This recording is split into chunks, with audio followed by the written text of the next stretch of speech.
सभी भक्तों को राधे राधे। श्री हितम वंदे श्री राधा वल्लभ जयती। जय पिताजी की। अभी हम गरुड़ पुराण के अगले भाग के बारे में चर्चा करने वाले हैं। कल मैंने गरुड़ पुराण का वो भाग आपके साथ में शेयर किया था कि मनुष्य के जब शरीर उसका छूटता है तो हमें कौन से कर्म करने चाहिए जिससे उसको मुक्ति प्राप्त हो सकती है। अब हमें इसमें बताया जा रहा है कि मनुष्य के प्राण किस प्रकार निकलते हैं, मृत्यु आती है तो इंसान कैसे विचलित होता है। तो बिना समय व्यर्थ किए हुए हम शुरू करते हैं। श्री राधा वल्लभ लाल की जय हो। अब इसमें आगे बताया गया है जब मृत्यु आती है मनुष्य को तो उसके शरीर में बहुत सारे रोग उत्पन्न हो जाते हैं। इंसान को तरह तरह की बीमारियां आकर घेर लेती है और इंद्रियां विकल हो जाती है। शरीर बेचैन होने लगता है उसका। जिसके शरीर में जितना बल होता है वो बल भी खत्म होने लगता है। वो भावुक होने लगता है, शिथिल हो जाता है, मतलब झटपटाने लगता है और उसके शरीर में करोड़ों बिच्छुओं के एक साथ काटने का अनुभव होता है। जैसे बहुत सारे बिच्छू उसको काट रहे हो शरीर के अंदर। ऐसा अनुभव उसको जब होता है जब उसके प्राण निकल रहे होते हैं। पीड़ा का अनुमान, मृत्यु वाली पीड़ा का अनुमान उसे पहले ही हो जाता है कि उसको मृत्यु का आभास, कि उसे मृत्यु आने वाली है, उसके साथ में ये चीजें घटित हो रही हैं, उसको आभास हो जाता है। और उसे जब चेतना उसकी समाप्त हो जाती है, कुछ भी सोचने समझने की बुद्धि खत्म हो जाती है उसकी, और यमदूत उसके पास आकर खड़े हो जाते हैं। और जब यमदूत आकर खड़े हो जाते हैं तो उसके प्राणों को खींचना शुरू कर देते हैं यमदूत। जब प्राण निकलते हैं उसके, तो उसके प्राण निकल के कंठ में आते हैं, यानी कि कंठ के अंदर, गले के अंदर, कंठ में उसके प्राण आते हैं कि आवाज ही ना निकले बाहर। मृत्यु के दूतों को वो देखता रहता है, लेकिन किस तरीके से, मरे हुए इंसान की तरह, कुछ नहीं कर सकता। वो निकलने लगते हैं उसके मुंह से, लार निकलने लगती है उसके मुंह से। कोई रास्ता नहीं होता है उसके पास कि वो बच सके किसी भी तरीके से।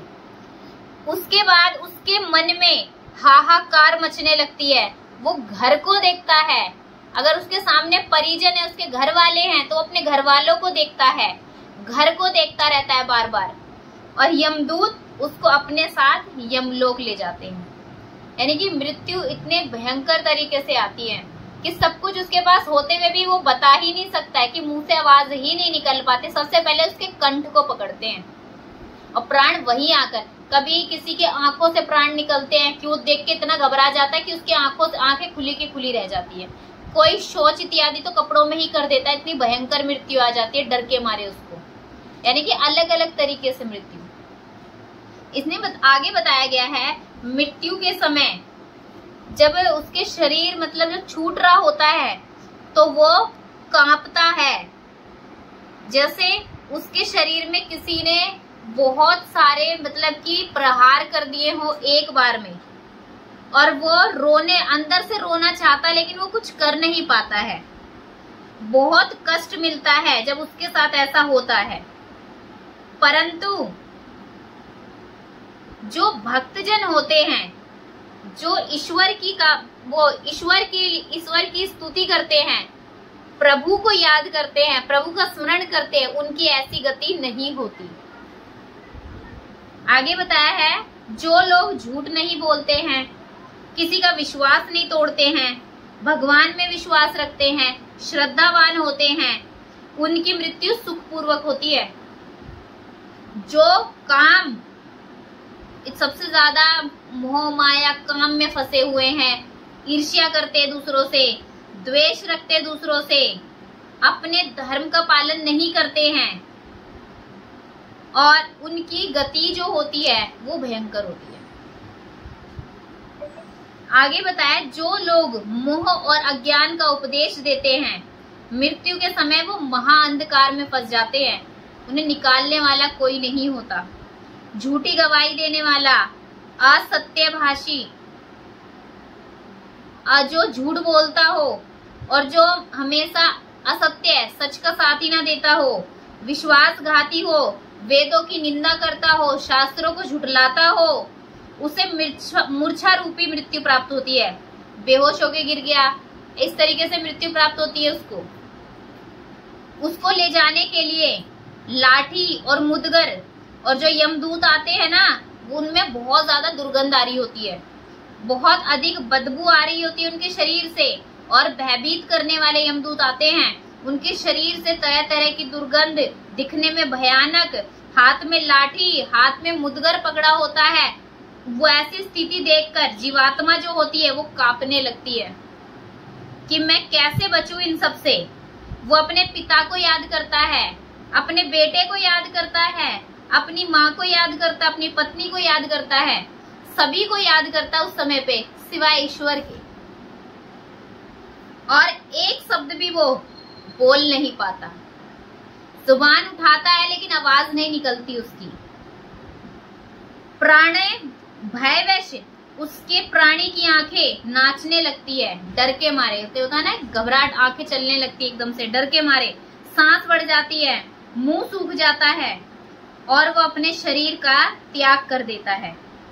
और ये सब होने के बाद में, मृत्यु के बाद उसकी आत्मा को यमदूत अपने साथ पकड़ कर ले जाते हैं। इसमें बताया आगे। अब मैं आपको दूसरे प्रश्न का उत्तर, जो विचित्र है कि पूर्व जन्म में जो उसने अलग अलग भोग दे किए हैं, प्राणी जो जो उसने कर्म किए हैं, उस कर्म के हिसाब से उसको अगला जीवन मिलता है। इसमें आगे बताया गया है कि देव, असुर और यक्ष योनियां मिलती हैं जो अच्छी होती हैं। मनुष्य की, पशु पक्षी की ये योनियां बड़ी दुखदाई हैं, जो अन्य योनियों को प्राप्त करता है। और इसमें बताया है कि कर्मों के फल के हिसाब से योनियां मिलती हैं। तो अभी जो अगला भाग आपके साथ में मैं शेयर करूंगी, उसमें योनियां बताई जाएंगी कि उन्हें कौन सी योनि में डाला जाएगा। पहले जब उन्हें यमपुरी ले जाया जाता है, यमलोक पहुंचाने के बाद में उन्हें कर्मों का हिसाब होता है, फिर उन्हें योनि प्राप्त होती है। ये नहीं है कि इसमें बताया गया कि मरने के बाद में, गरुड़ पुराण में कहा गया मरने के बाद जब आत्मा यमलोक जाती है, डायरेक्ट तो यमलोक पहुंचती नहीं है, तरह तरह के नरकों से आत्मा की शुद्धि करी जाती है। शुद्धि करने के बाद फिर यमराज जी के पास ले जाया जाता है। जैसे कर्म यमराज जी ने वैसे दिखाई देते हैं। आगे भी आपके साथ में ये भी चीजें शेयर होंगी। उसके बाद में जब उसके कर्मों का हिसाब होगा, फिर उसे योनि मिलेगी कि तू चूहे की योनि में जाएगा, बंदर की में जाएगा, मनुष्य की में जाएगा, किस योनि में जाएगा। उसके बाद उनकी योनि निर्धारित होगी।